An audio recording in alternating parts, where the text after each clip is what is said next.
Can I have the notebook? Thank you. So, good evening. I am very happy to have this wonderful opportunity again. I wanted to show you something. I spoke about it once in a class, but I think it can open your eyes in a way.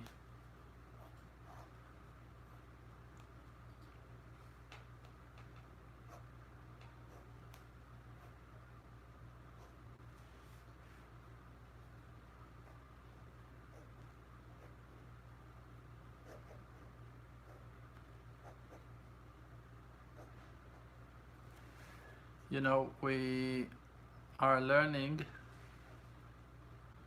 our wisdom as much as we can from the ancient source of the Bible that been given to us by Moses, Moshe.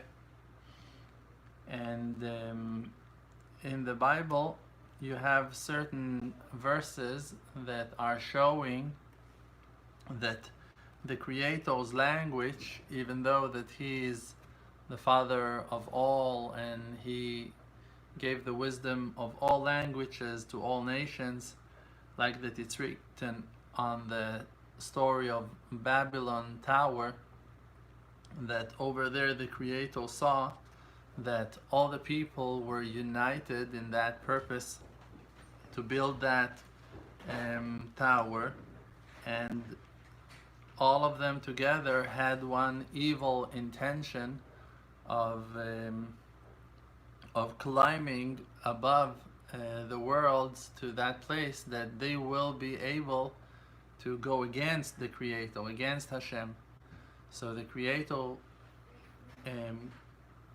came to that decision to confuse them, to put them into trouble, and by that to hold them back from their evil intention of building that tower and rising above the sky, and to fight with faith. So what did He do? He created new languages. He gave them different languages and created miscommunication between the people over there. And then the workers were not able to communicate anymore one with each other, so everyone went to his way.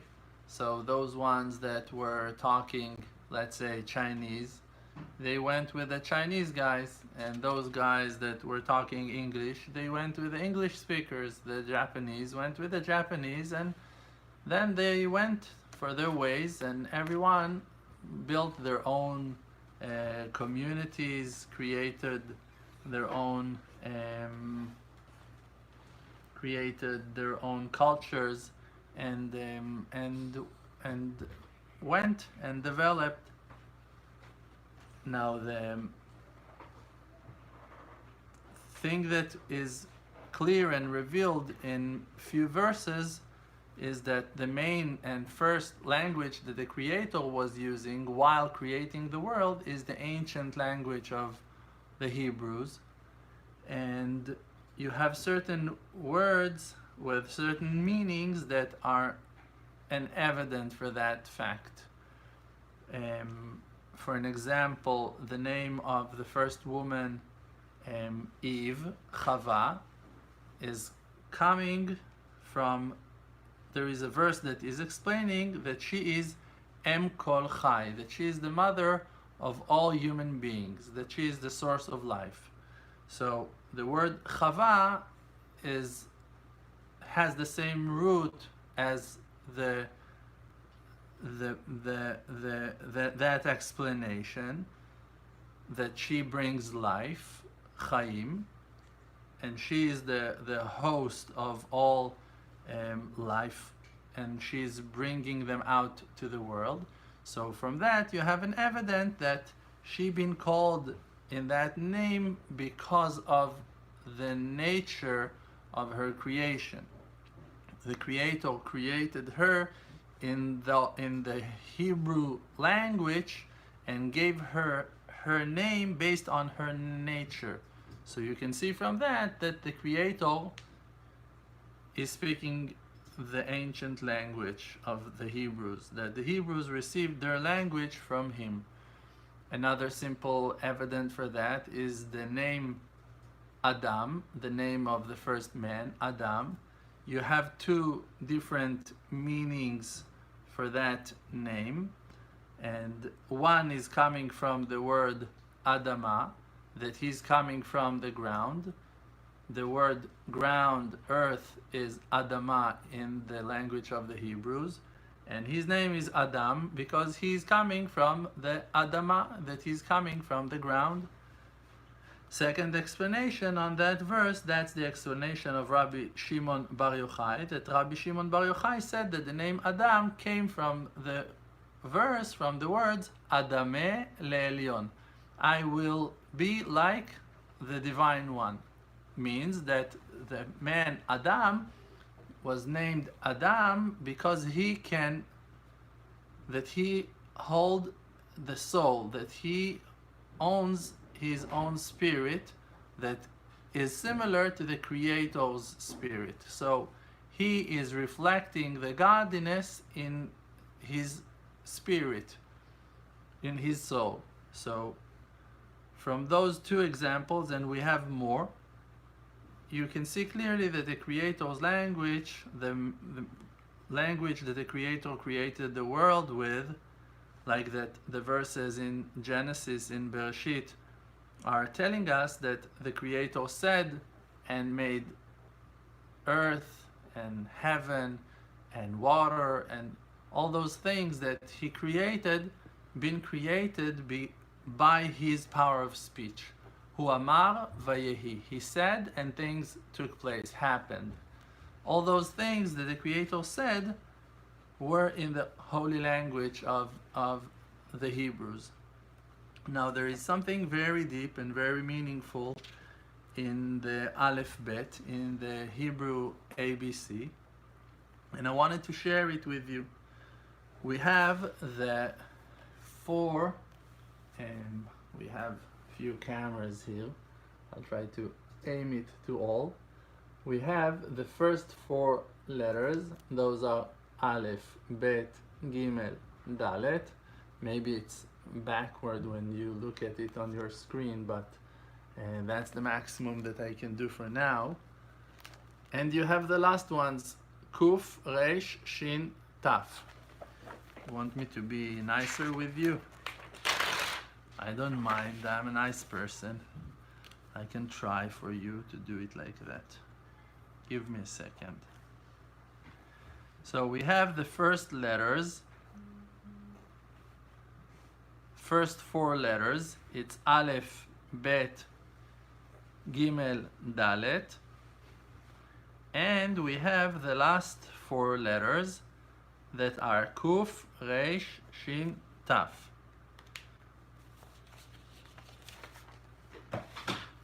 Now tell me that I'm not nice.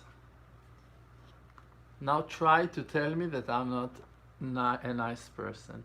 Look what I've done just for you. I wrote it backward for you to be happy. Okay? So now you can see the letters, the first letters of the Aleph Bet, Aleph, Bet, Gimel, Dalet, and the last letters of the Aleph Bet, Kuf, Resh, Shin, Taf. And if you look at those letters, there is a certain word that you can build out of each and every one of those combinations. Means if you're gonna make a word from Aleph, Bet, Gimel, and Dalet, there is only one word that you can build from that combination, from using the letters, the four letters. Aleph, Bet, Gimel, Dalet, it's one word. And Kuf, Resh, Shin, Taf is the last letters. If you're going to take all four together, you can also write only one word from it, if you're going to look at it from the end to the beginning. So what are those two combinations that you can make from those two words, from the first letters and from the last letters? So from the first letters, the Aleph, Bet, Gimel, Dalet, the combination that you can write, that you can say, is Evgod. Is Evgod. What is the meaning of the word Evgod? I'm gonna betray. Weird. First word that the Creator is telling us using Aleph, Bet, Gimel, Dalet is Evgod. I'm gonna betray. Weird. Kuf, Reshin, Taf. If you just move between the Kuf and the Resh, that this is something that you do many times when you try to find meanings in combination of words. You play with the order of the letters. It doesn't harm the combination. It doesn't hurt in no way. It's something that written in many books. You can see those combinations with letters that are not going in the same order. Taf and Shin and Kuf and Resh together is Te Shaker. You're gonna lie. So you have I'm gonna betray and I'm gonna lie. Those are the first. This is the first combination. Hashem is telling you, I'm gonna betray. Second, that Hashem is telling you, in the end, wrapping the package, I'm gonna lie. Hi. Now what you gonna do with that? I want to see all the religious freaks losing their minds. The Creator, the Creator, the Creator. So I'll tell you, and I'll try to tell you that in the most simple way of them all. We don't understand anything at all from what it goes on in this crazy, lunatic, wild, hysterical world of the Creator. People are so blind that they cannot see anything. We're trying to do the best that we can, and people are still not able always to understand what's going on in this creation, what's going on in this world. The world is playing in so many hidden ways. It's very, very hard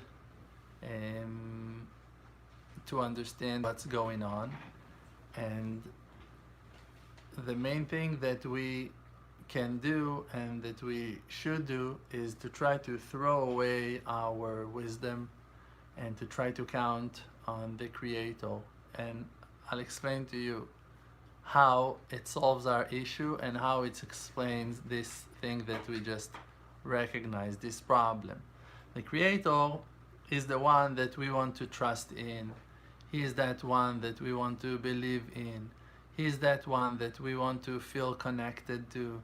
And He's also that one that we see in so many verses, and the righteous people in all the generations are describing and telling us how great the Creator is and how much His love is available for everyone who will call Him with truth, and that He will help and answer and will reward every one of the honest ones and the righteous ones. And we want to follow that. We want to believe in that, and we want to understand what's going on. But in reality, we see that so many times in our life, we're praying and we're not being answered. And we're doing the best that we can in so many ways, and the salvation is still hesitating, is still waiting and not coming like as soon as possible, as soon as we need it. Many times people prayed for salvation to come, and it didn't appear, and people lost their beloved ones, and wars and plagues took place, and even the Holocaust and the destruction of the temple, and horrible things took place in our life and in our reality. And we must understand that this is, in a way, part of the plan. But it's impossible for us to grasp, because the verses are telling us that the Creator is willing to help, and that He is a loving Creator, and that everything is beautiful, and that things are supposed to work for us, and that amazing things supposed to happen for every person that will follow the Creator. But like we said, we see that those things are not always happening.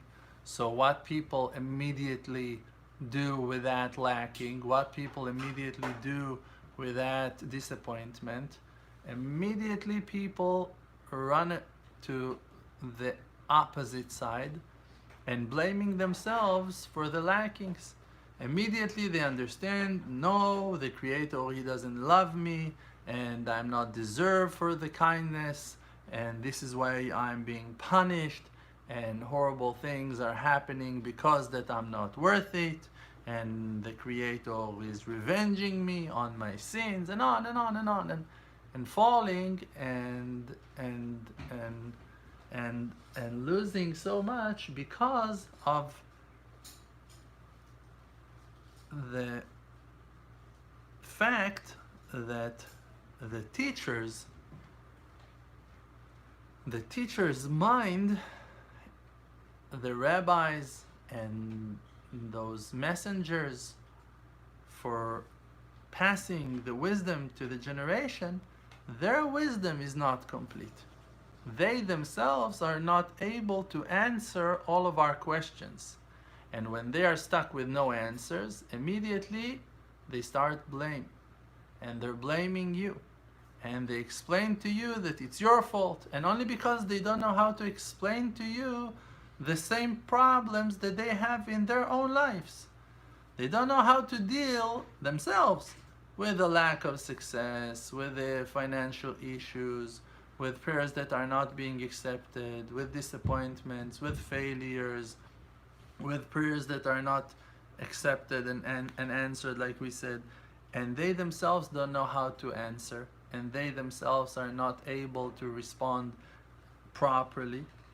So immediately, the easiest way is to go down, and to go down on you, and to blame the public, and to blame the people, and to tell them that they are wrong, and that they messed up, and that they were horrible. But if you ask me, I have another solution for you. I have a better answer for you. I must tell you that it was all planned up from the beginning, and you don't need to blame yourself.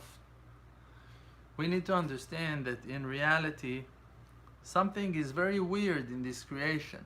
Like we heard, and that's the most simple story that we all familiar with and we all know, that Adam and Eve, two beautiful people, been created by the Creator, been sent to the Garden of Eden, to the most wonderful place in the world, and over there they have sinned. Why they have sinned? Because Eve was tempted by the snake to eat from the forbidden fruit, and she failed and she ate. And then after she ate, she failed her husband Adam, the first man, also, and she failed him as well. And when she failed him as well, we've been exiled from the Garden of Eden, and because of their horrible sin, we are suffering until today. Simple explanation. Wonderful. I'm asking you, if the Creator sent Adam and Eve to the Garden of Eden, so why in the world you should send this horrible snake with him? Like, what's the deal? Like, why to do something like that? So it's very easy to find excuses and to say, listen, that was the test, and if they would stand in that test, they wouldn't fail and they wouldn't lose, and they failed, and they failed in this and they failed in that. But I'm asking you now, I am Adam, all right? I'm the first man. Shalom Aleichem, how are you? Nice to meet you. My name is Adam. I was just created. My beloved Creator created me. I'm new in this game. I'm new. I've never been here before. I'm just starting my role, my lifetime, first lifetime here on earth. I'm innocent.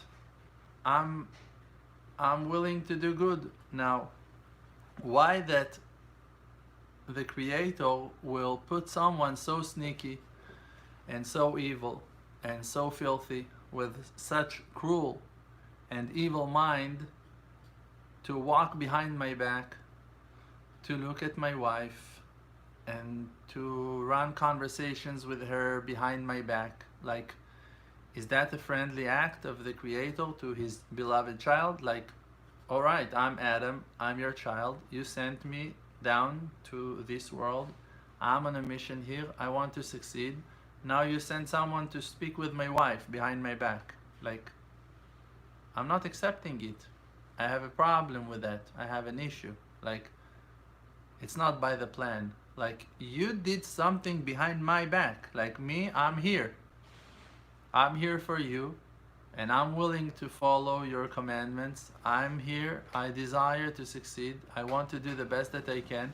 I still not fully understand even what's going on in this world, in this lifetime. But now I realize that you sent someone to spy on me, and not only to spy on me, also to do things behind my back. Are you, like, I call it betrayal. Like, I see that you are doing things against me behind my back. You sent the snake. If the Creator wouldn't send the snake, there wouldn't be no snake. Now, in reality, we must understand that the Creator sent the snake. And this is something that we cannot accept. This is something that we cannot understand. This is something that for us, for sure, will be count if we're gonna be brave enough to admit, to face it, to look at reality. We're gonna have to admit that that's called a betrayal. If someone is doing something like that to you today, you have someone sent you, all right, like, I'm your commander, you're a soldier in my army, there's no problem, I'm sending you to the enemy's land, you have a mission over there, you need to do something great, you need to do something big, and then you realize that he sent someone else to do things behind your back and to damage you. Like, to convince your troopers, your soldiers, you're a commander, and he's sending someone behind your back to go and to destroy you, to go and to hurt you, to go and to do things that will damage you. This is not something that you can understand. Like, if you see your commander sending people to fight against you, to make holes in your wheels, to steal your money, to do things against you behind your back, you wouldn't accept it. Now, that's a problem that we have, and there is no way to accept it. So what a person, like I said before, immediately is doing? Blaming himself. No, it's not me, and start blaming his students. Oh, it's you. Why were you talking to that man? But you're ignoring the fact that your commander sent the snake, that your Creator sent the snake on you, behind your back, to talk to your wife. Now, those are things that a person very fast is like, it's too scary for us, for people to deal with. Too scary for people like us to recognize those lackings in the Creator, so to speak, and to say, like, something is wrong here. I'm not accepting it. I have issues with it. Immediately we're blaming ourselves. No, it's me. I'm so awful. I'm so evil. Like, why won't you go deep and ask yourself, am I so awful? Really, am I so evil? Like, I have a student that he's 70 years old, something like that. And this is an amazing, wonderful person. But if you're gonna ask him, he hates himself and he has only complaints about himself and he doesn't remember one good day in his life, and he's a big disappointment for himself, and he failed, and he ruined the relationships that he had, and he ruined and failed in business and in this and that, and like whatever you're gonna tell him, and he's gonna tell you, I'm lazy and I messed up and I did wrong and I'm this, and I like all day long gonna blame himself. But I'm asking you, try for 1 second to ask yourself, in the worst day of your life, in those horrible hours that you blame yourself, that you think that you were so awful, that you were so horrible, are you able to confront yourself seriously? Not just to fall to that pit of self-hatred and blaming yourself with no end and criticizing yourself and just like slaughtering yourself alive. Stop, relax, try to be serious about all this investigation that you try to make, and try to recognize the truth about yourself. Are you so horrible? Are you so horrible? Or that it's just easier to hate yourself and to blame yourself for your failures in life? Because when I'm looking at myself, I don't see myself as such a sinner, even if I messed up 1,000,000 times in my life. Like, I understand that most, maybe all, the times that I'm failing in life, those things, those situations are taking place in my life because of certain pressures, because of certain fears and anxieties that I have, because of lack of stability, that I'm not as happy as I supposed to be. And now there are roots, there are reasons for my lackings. Like, why am I not happy? Like, why am I so stressed? Let's say that now my son came and did something, and I'm like upset and I'm angry and I'm screaming at it. Like, all right, it's a sin. I'm not supposed to scream at him. Okay, I understand, I accept it. But why did it happen to me? Maybe because I have a certain pressure in the back of my mind. Let's say I had an argument with my wife, or let's say that I'm bothered because like I have a huge payment or something, like something is hovering above my head, a certain fear, a certain pressure, something that I'm going through as a person in life. And because that I am pressured by that threat, because of that situation that is above my head, now when my kid is coming, I'm not able to deal with him. Like, it's way too much already. But now I explode on him. I express all my frustration on him, and that it's a sin. I'm gonna blame myself forever.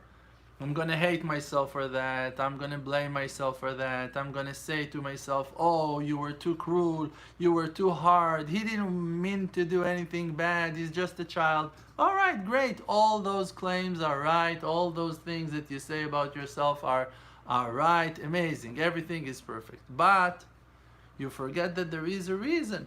Like, why did you explode on him? Because certain things are troubling you, right? Now, it's true, maybe I need to work on myself to learn how to react even in time of pressure, whatever. I can try to work on myself as much as I'm able to. But in reality, we must face the fact that I was also pressured too much. I've been pushed, like someone is pushing me. And that someone, if you are a man of faith, if you're a person, you are a believer, so there is a creator above your head. There is a heavenly one that is troubling your mind with all those issues that you're suffering from. Like, if you don't have enough money or you don't have enough peace, someone is causing those situations to you. So you can blame yourself, no problem. But me, I'm not into that. I never found it as an answer to my issues. I never felt that to blame myself and kill myself for things is helping me to develop and to grow.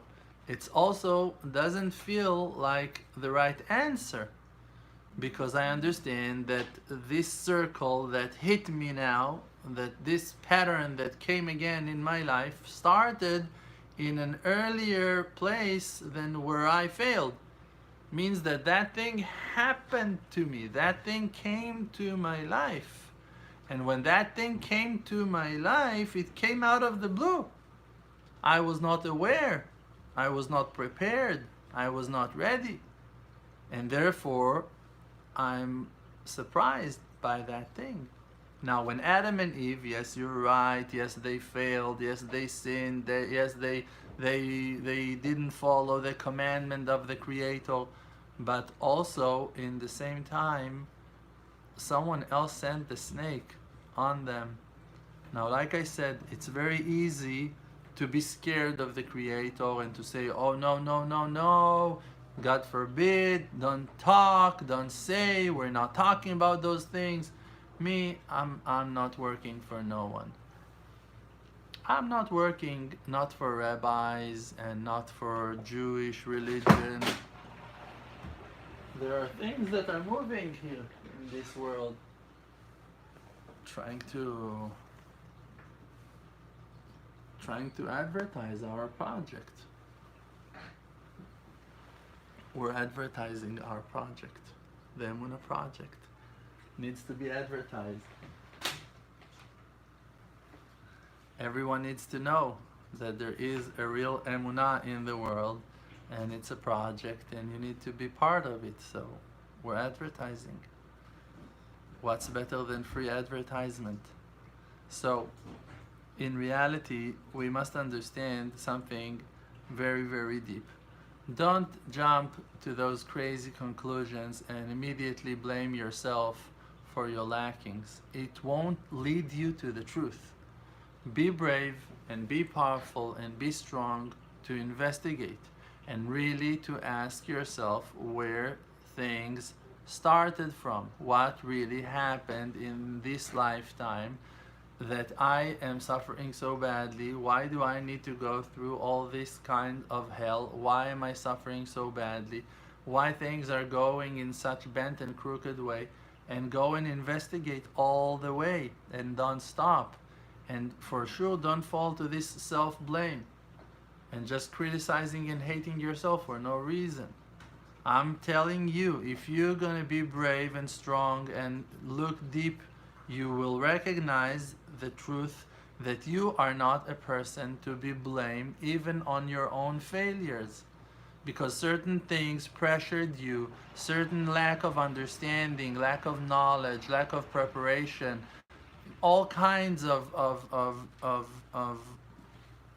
weaknesses and problems that you had earlier, before that situation that you failed in took place. Before of that, they were the reasons why you failed. So you came not ready to this situation, and if you came that you're not ready, for sure you won't be able to deal with it in a perfect way. You won't succeed.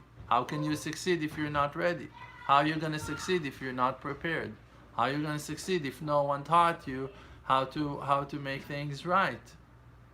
In reality, we must understand that there is a reason, an honest reason, a simple reason, a truthful reason for all those lackings, for all those issues that we are experiencing in life.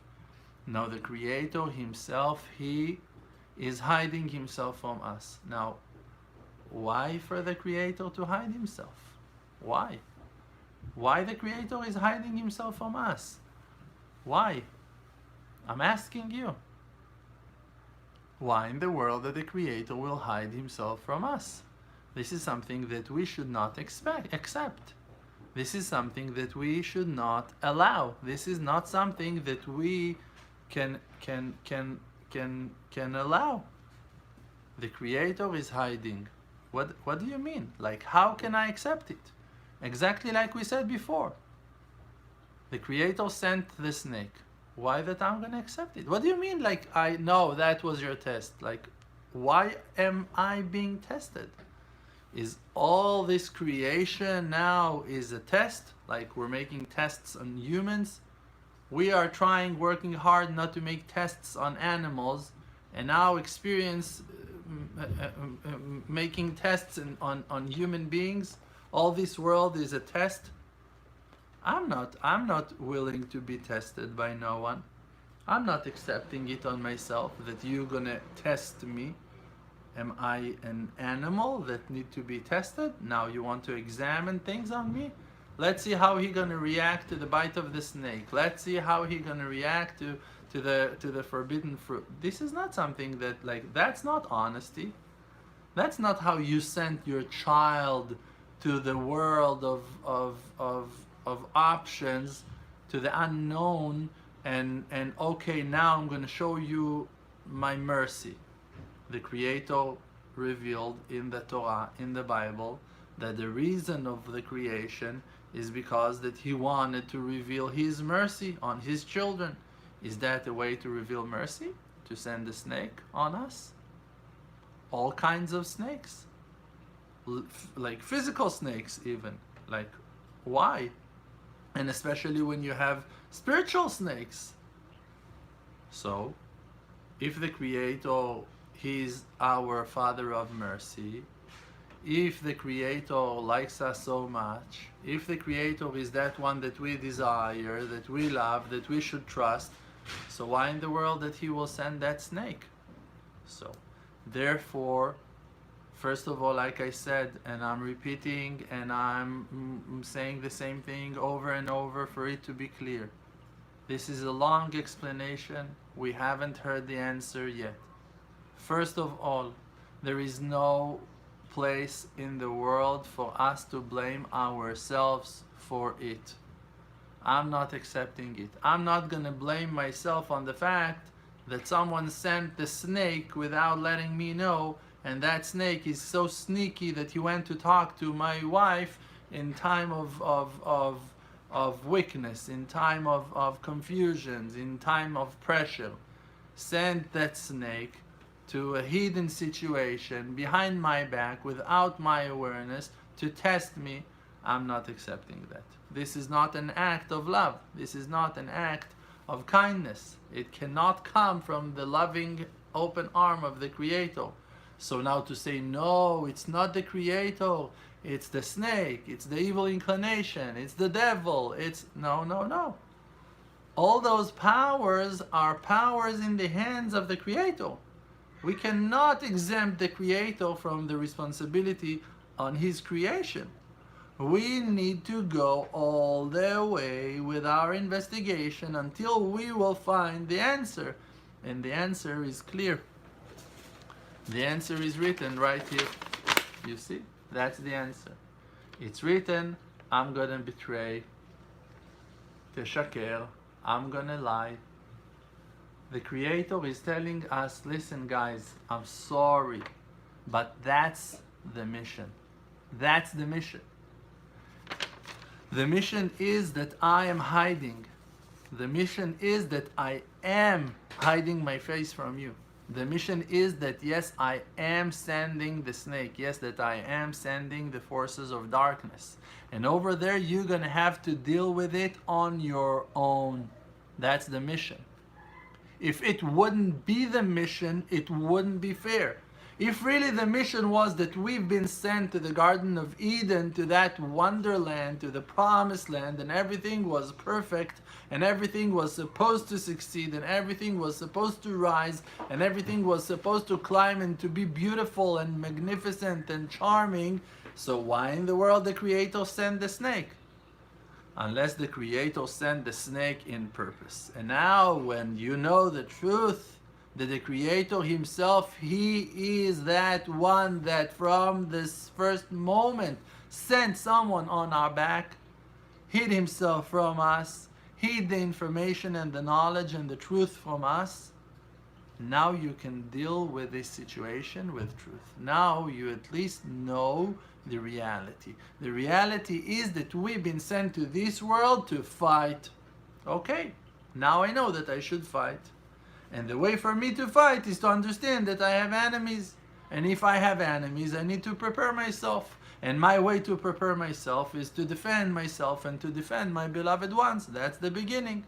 I'm gonna defend everyone that I recognize with my eyes, that he is also honest, that he's also nice.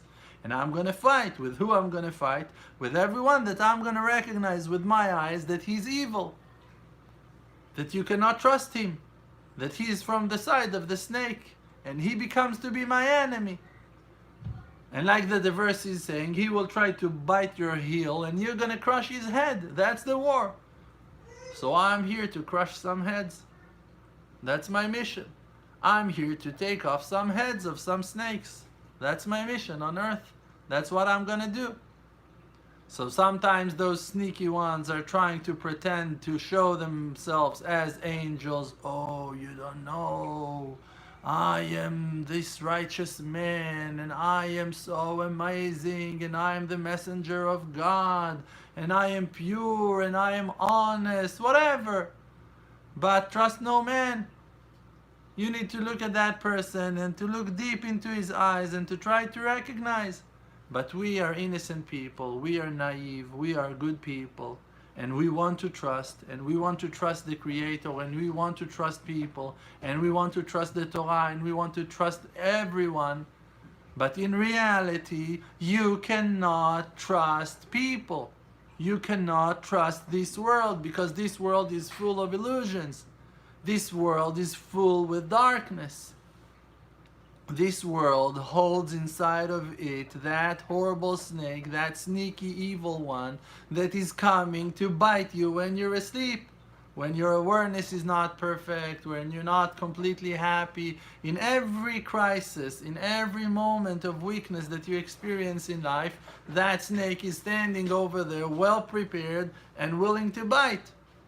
Now there is only one thing to do with that: to take his head off. You need to work on yourself, on your skills, on your power, on your awareness, and to realize you have enemies, and enemies surrounding you, and you need to fight. So there are times for war, and there are times for peace. There are times to love, and there are times that you should hate. There are times that you need to be the most gentle and nice person in the world, and there are times that you need to fight back like there is no end to the war. And that it's a war for life. Sometimes you need to protect yourself, and sometimes you need to protect your friends. You need to protect your beloved ones. Sometimes you need to be gentle and nice and kind and soft and hugging and loving and embracing and accepting and willing to hear and to listen. And sometimes you need to learn how to make some people shut their mouths. Because if you're not going to shut their mouths, they're going to block the power of speech from the innocent ones. They're going to take the confidence and the self-esteem from those ones that are weak and need for your protection. They're going to take advantage of the weak ones. They're going to abuse the poor, and they're going to hurt them, and they're going to insult them, and they're going to hurt you. And that's not fair, and that's not part of our mission. Because the Creator himself, he made us aware to that, and he made sure that we will know. Listen guys, when I'm sending you down to earth, I'm gonna hide my face from you. I'm not gonna stand by your side as you expect me to. I'm gonna betray your trust. I'm gonna hide myself from you. But that's the mission. That you will hold on to each other, that you're going to hold hands together, that you're going to strengthen each other, that you're going to protect the weak, that you're going to fight. And behind the scene, behind the curtains, I'm going to help you. And if you'll be honest, I'm going to help you and I'm going to assist you. But not in full power. And this is why today, in those hard hours, in hours of darkness, in hours of despair, in hours that we're finding ourselves that we're praying and not being answered, we need to hold ourselves together. We need to give our hands to the weak ones in our communities. We need to support the weak and the poor. We need to uplift all those ones that are shaky and not stable. We need to protect all those old ones that are not stable and not so healthy anymore. And we need to do those things on our own with no connection to God and with no connection to His commandment and with no connection to His orders or to His will. You need to do it because of your inner conscience, because that this is the justice that flames inside your own heart as an individual, as a creation. You are a person that inside of him there is a godly portion of heaven. You have a soul. And that soul is godly and beautiful and powerful, and you should use it sometimes as you are God.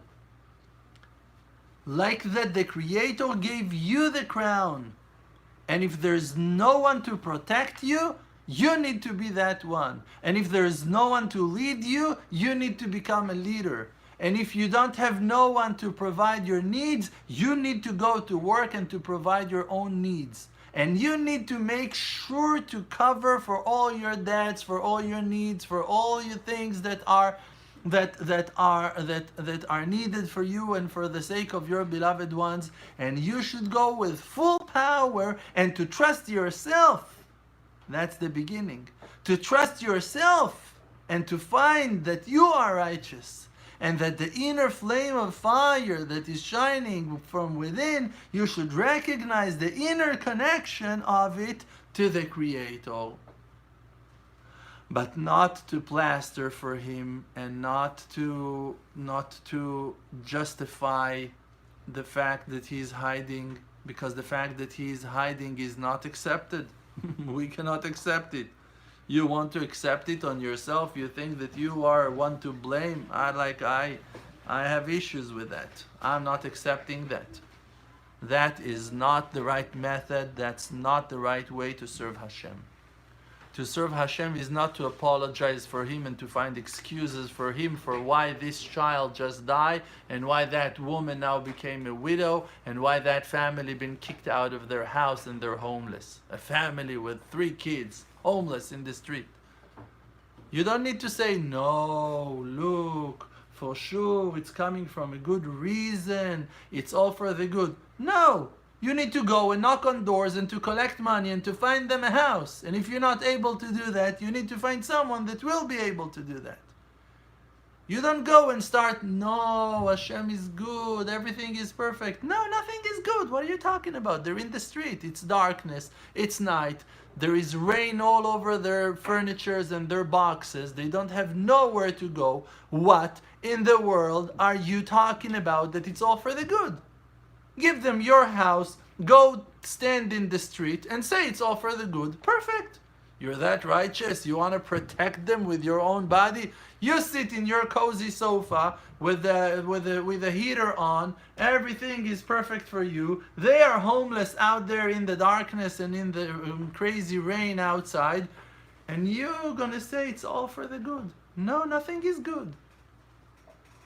Nothing is good. What do you mean good? How can that describe as good? No, it's not good. No, Hashem, He's supervising on every creation and creation. No! Hashem is hiding His face right now. And if Hashem is hiding His face from us, it's time for us to take care of ourselves. For us to strengthen ourselves and to be brothers and to hold hands and to support each other and to help and to fight our enemies. And also not to be scared of that.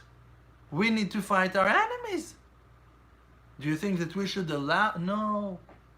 They're going to do whatever. It's not our nature. We are kind. We are merciful. We are nice. I'm not nice and I'm not merciful and I'm going to protect my family with my bare hands. What do you mean? If someone comes to kill you, you need to kill him first. The Creator sent us to this world for us to reveal His godliness. And His godliness is very colorful, very rich.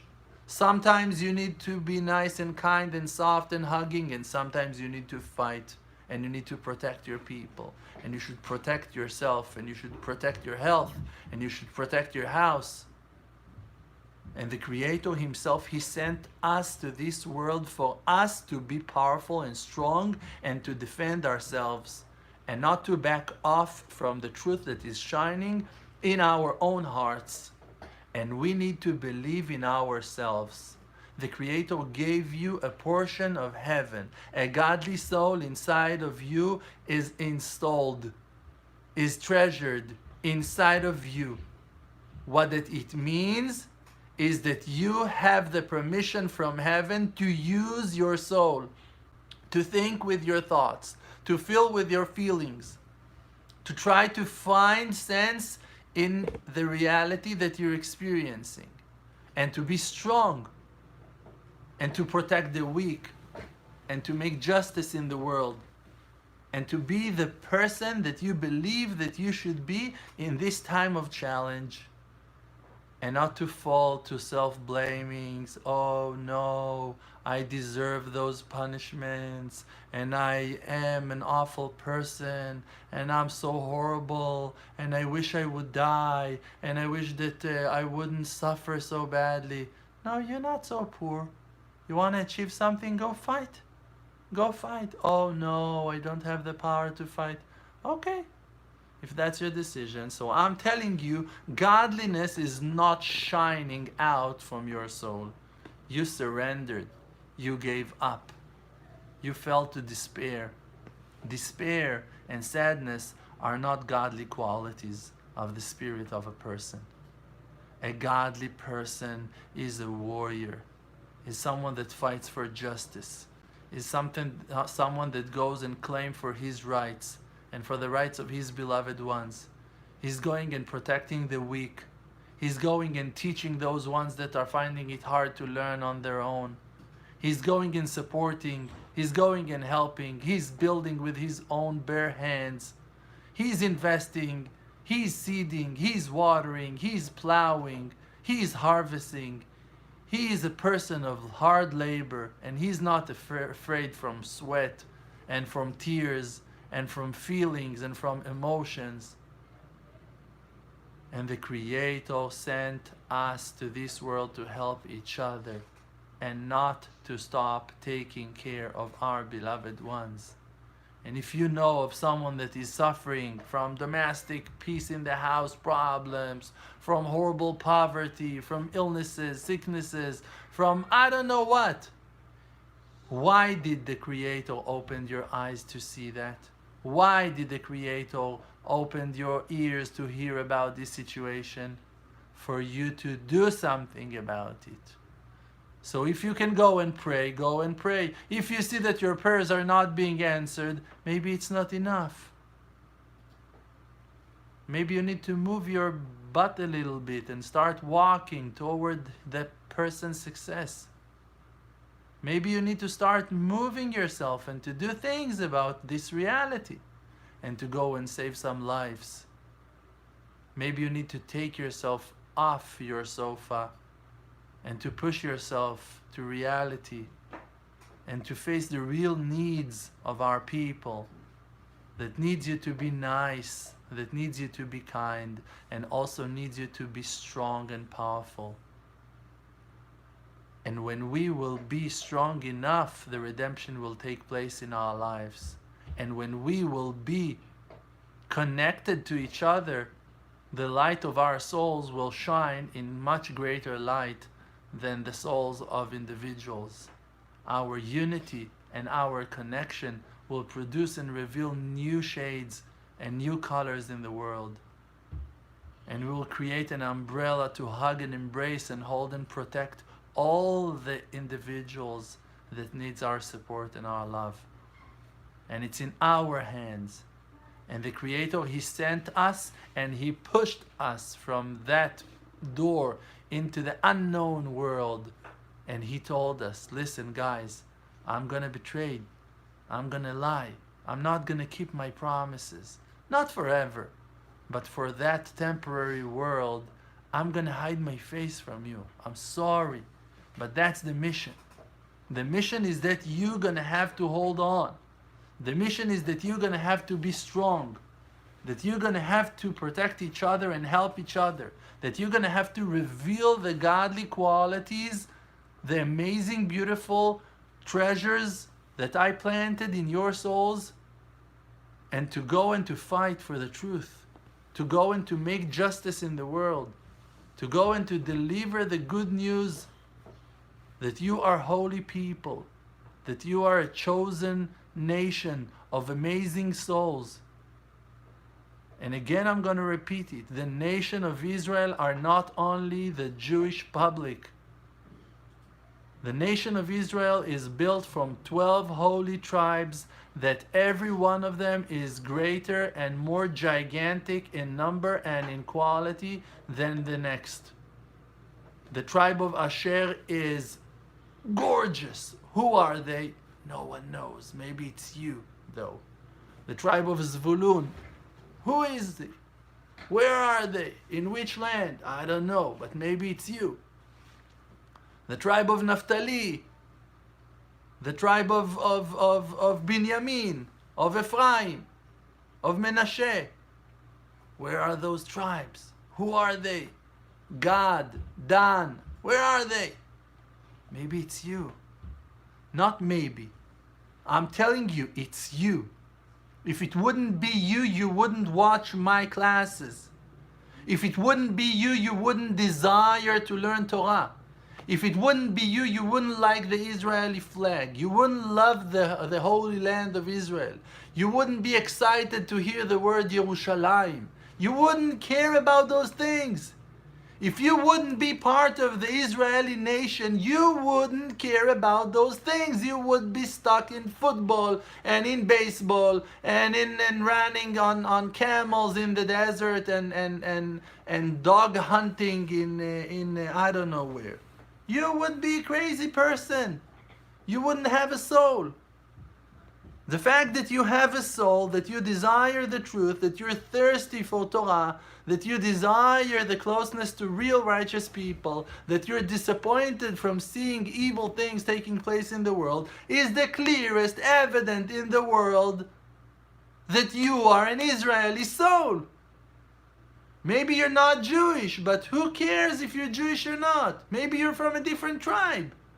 I'm Jewish. Does it help me? Does it make me better than you? You're not Jewish. I'm Jewish. You're not Jewish. You're from the tribe of Asher, the tribe of Binyamin, the tribe of I don't know who, of Gad, of Naphtali. Am I better than you? I have one son, his name is Or Avraham. I have another son, his name is Shlomo Ephraim. I have a third son, his name is Yosef. I have a fourth son, his name is Nachman. A fifth one, his name is Israel Natan. Now, one of them can be better than the other? This one has amazing qualities. That one, he doesn't have those qualities, but he has his own. The third one, he's so different. He's not as good as him in those things that he's the best in. And those two are very weak compared to him in his qualities. But do you know the qualities of the third? Do you know how amazing is the fourth and the fifth? Like everyone has his own treasures. And everyone is an individual and unique. So you're not Jewish, but maybe you're from Zvulun. Maybe you're from a different tribe. And in fact, even if you're not an Israeli person and you're still a creation of the Creator and you have a soul inside of you, and you're one of the children of Noach, you're one of the people on earth, you're a human being, in that moment, even without being considered as Israeli, you have the Tselem Elokim inside of you. You have the shape of heaven. The godly soul is installed inside of you. And you need to be the strongest person that you can. The most powerful person in the world that you're able to be. And not to back off, and not to give up, and not to go back for no reason. And that's our purpose, and that is the reason why we are alive. To be strong and powerful and amazing, and to let the light shine. May the Creator bless us all, always to be happy. Amen.